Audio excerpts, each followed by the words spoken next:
Espace TV, le 22h.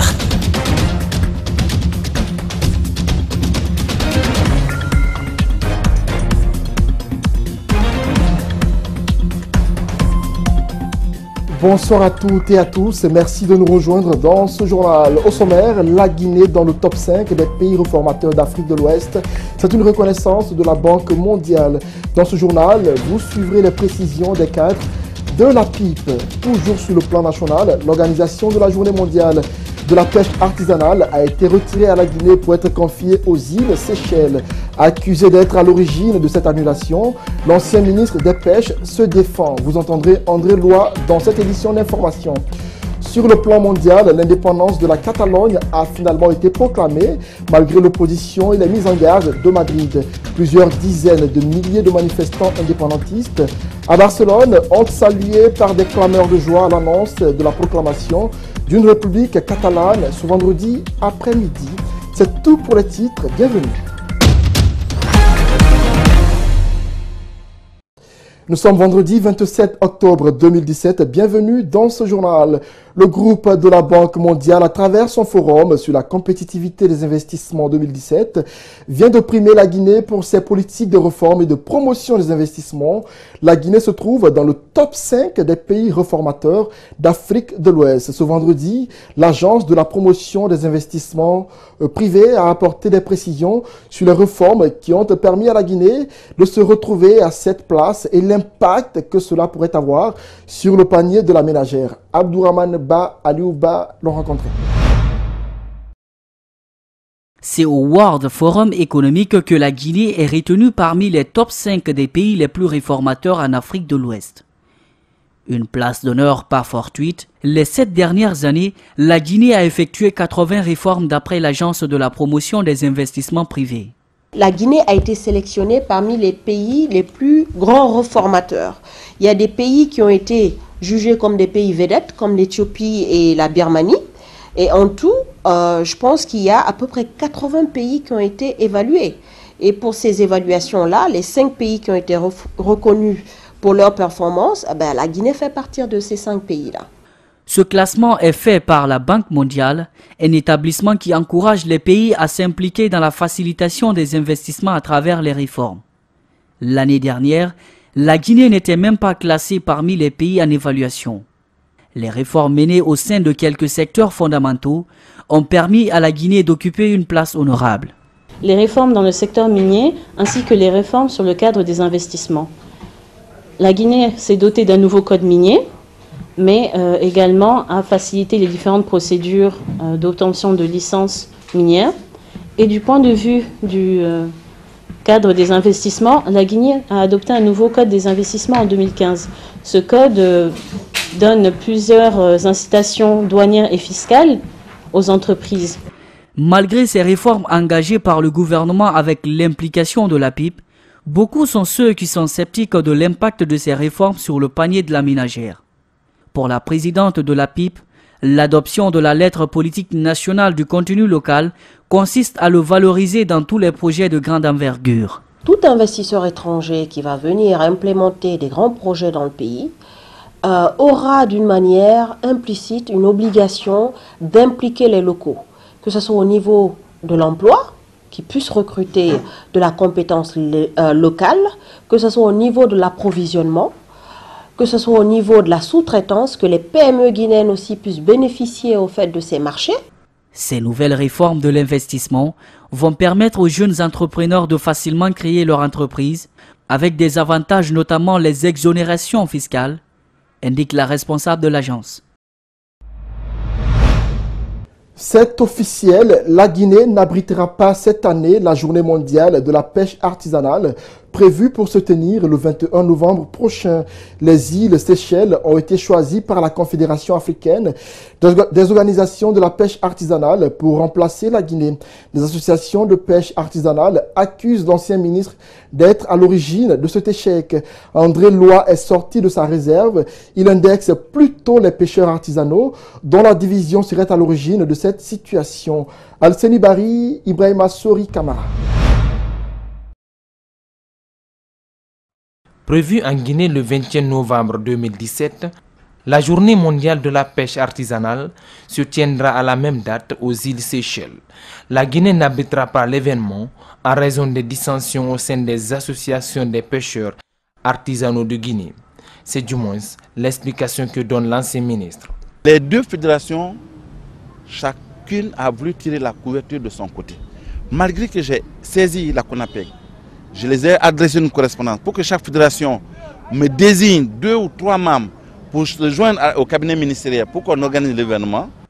Faux, réplique le secrétaire aux affaires extérieures de la Fédération des organisations professionnelles de la pêche artisanale de Guinée. Une mésentente entre associations de pêcheurs ne pouvait à ses yeux entraîner l'annulation d'une telle cérémonie. Il y a un problème qui existe entre les organisations socio-professionnelles de la pêche artisanale, mais ça ne concerne pas l'affaire de journée mondiale. Un avis que partage un membre du réseau des ONG et organisations professionnelles de la pêche artisanale. Aboubakar Kaba parle même des manques de communication de la part du ministre André Loa. Le dossier, ou ce cas, le ministre sortant était informé toutes les semaines, tous les mois, mais il n'a pas fait véhiculer l'information, il a gardé devant lui. Point. L'ancien ministre des Pêches dit avoir bien informé le président de la République. Le ministre secrétaire général de la présidence, nous apprend-il, avait même entamé les négociations. Malgré l'intervention du ministre Kiridi, malgré les rencontres avec la CONAPEC, les deux fédérations, la fédération de M. Kalo et la fédération de M. Conté, n'ont pas donné la chance à notre organisation pour qu'on puisse tenir l'événement en 2017. Cette journée devrait permettre à la Guinée d'accueillir 38 pays de nationalités différentes. La valorisation des produits halieutiques guinéens et la promotion des moteurs hors bord auraient augmenté le potentiel économique guinéen. Et puis, l'association des jeunes leaders de Beila exige le dédommagement des victimes enregistrées récemment lors des violences dans cette préfecture. Dans une déclaration rendue publique ce vendredi, ces jeunes leaders ont dénoncé les regains de violence enregistrés ces derniers temps dans les différentes régions de la Guinée. Cette association, composée en partie de partis politiques issus de Beila, accuse le gouvernement d'être à l'origine de ces soulèvements. La déclaration a été lue au micro de Mohamed Valek Touré et d'Alseni Kamara. Suivez. L'Alliance Sabou tient à informer l'opinion nationale et internationale que depuis le début de ces crises, au lieu que l'État face aux revendications légitimes de la population en posant des actes concrets, il se livre à une corruption de mentalité, une division à outrance dans l'unique but de monter certains fils de la même localité contre les frères. Cependant, cette pratique révolue n'a jamais servi de solution durable aux problèmes posés, mais plutôt entretient des conflits internes. L'Alliance Sabou, en tant qu'organe politique, avec pour passion la Guinée forestière, soutient légitimement toute revendication d'ordre social, condamne et s'injugera contre toute violence de toute nature et de quelque provenance que ce soit. Plus de 40 employés de l'usine Les Moulins d'Afrique ont été licenciés récemment par leur employeur pour motifs non valables, selon leur propre dire. Les ouvriers ont saisi l'inspection générale du travail pour qu'ils soient rétablis dans leurs droits. Ce vendredi, les parties en conflit ont été entendues à l'inspection générale du travail. Mamadou Kalisso, Mohamed Alousseni Kamara y était. Suivez. 46 employés de la société Les Moulins d'Afrique renvoyés pour avoir demandé à adhérer à un syndicat. Ces ouvriers qui ne savent plus à quel sens se vouer pointent du doigt leur directeur, un certain Boubacar Bari. Il dit que moi je m'en fous de votre syndicat et je m'en fous de ce que vous êtes en train de faire et je ne veux plus vous voir dans ma cour ici, je vous licencie et je vais vous poursuivre à la justice. On lui a dit d'accord, on est prêt à que vous nous poursuivez à la justice. Selon ces ouvriers, ils travaillent 7 jours sur 7, sans congé, sans assurance maladie, sans contrat de travail. Ils ne sont pas déclarés à la Caisse nationale de la sécurité sociale. D'autres sont là, ça fait 11 ans, 5 ans, 6 ans, 12 ans. Jusqu'à présent, il n'y a pas eu de contrat d'embauche. bon, tu n'as pas là où se plaindre, tu travailles de lundi au lundi sans repos, ni congé. Le code de travail, ça n'existe pas. Ils font des ouvriers ce qu'ils veulent. Le licenciement est certes permis par le code du travail, faudrait-il cependant qu'il y ait des preuves? Ces syndicalistes s'interrogent sur la vraie motivation de ces licenciements et exigent des explications aux responsables des moulins d'Afrique. Au jour d'aujourd'hui, on n'a reçu aucune lettre de notification de licenciement, mais ils sont encore dehors. Ces chauffeurs qui étaient censés être dans les camions se retrouvent aujourd'hui à l'inspection. Pourquoi? La direction n'arrive pas encore à donner d'explications. Ils reconnaissent qu'ils les ont employés, ils reconnaissent qu'ils sont dehors, ils reconnaissent qu'ils doivent attendre jusqu'à mercredi, mais dans quelle position, ils ne donnent aucune position. C'est ce qui est vraiment regrettable, parce qu'on aurait souhaité qu'aujourd'hui, qu'on nous dise, oui, nous les avons renvoyés, voilà les causes de leur renvoi. Les partis en conflit ont été entendus ce vendredi par l'inspection générale du travail. Les négociations vont reprendre mercredi prochain. Nous avons joint la direction des moulins d'Afrique pour recouper l'information, mais elle n'a pas souhaité réagir. Volet médias dans ce journal, les médias de l'audiovisuel ne sont toujours pas entrés en possession de la subvention à eux accordée par l'État au compte de l'année 2016. L'argent est depuis quelque temps bloqué au niveau de la haute autorité de la communication qui reproche aux entreprises de presse le non-paiement des redevances annuelles à l'État. Mais l'agent judiciaire de l'État vient de trancher. Il invite la HAC à procéder au paiement de cette subvention aux ayants droit. Comment la nouvelle est-elle perçue par les professionnels des médias? Élément de réponse dans ce reportage de Mamadou Boy Diallo et de Lamine Silla. Jusqu'ici, les médias de la place n'avaient pas reçu la subvention de l'État pour l'exercice 2016. Les chèques étaient bloqués au niveau de la haute autorité de la communication pour non-paiement par les médias des redevances annuelles dues à leur fréquence estimée à 6 milliards de francs guinéens.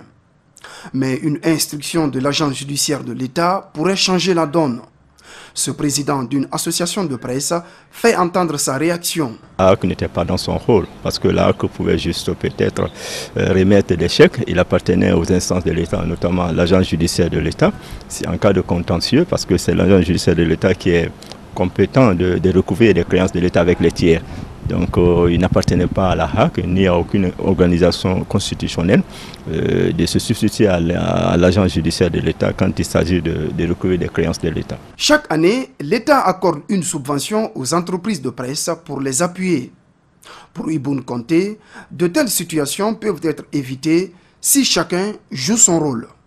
Nous sommes dans un espace, il faudrait que chaque acteur, chaque entité comprenne jusqu'où peut aller ses prérogatives constitutionnelles et que personne n'empiète sur les prérogatives de l'autre. La HAC est bien dans son rôle d'amener les médias à payer leurs redevances annuelles, mais pas de bloquer la subvention de l'État. L'institution peut recourir à d'autres mécanismes à cet effet, conclut notre interlocuteur. Culture à présent dans ce journal. Arrivée hier à Conakry de l'artiste Aïcha Wamba, cette chanteuse guinéenne résidant aux États-Unis, vient présenter son premier album solo au Mélomanes après de longues années passées au pays de l'oncle Sam. Elle a été chorus du célèbre chanteur guinéen Sekouba Bambino Diabaté. Elle a aussi fait le tour du monde avec l'ensemble instrumental de Guinée. Après plusieurs années d'expérience, elle décide de voler de ses propres ailes. Nos reporters sont allés à sa rencontre à l'aéroport de Conakry. Bessia, suivez.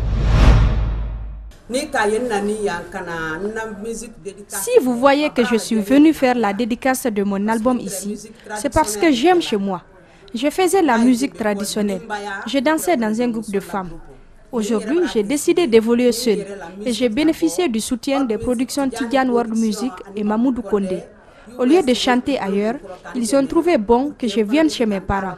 J'invite donc tous les Guinéens et tous les Africains à venir le 25 novembre à l'hôtel Palm Camayen. Que personne ne se fasse compter l'événement. Le 25 novembre,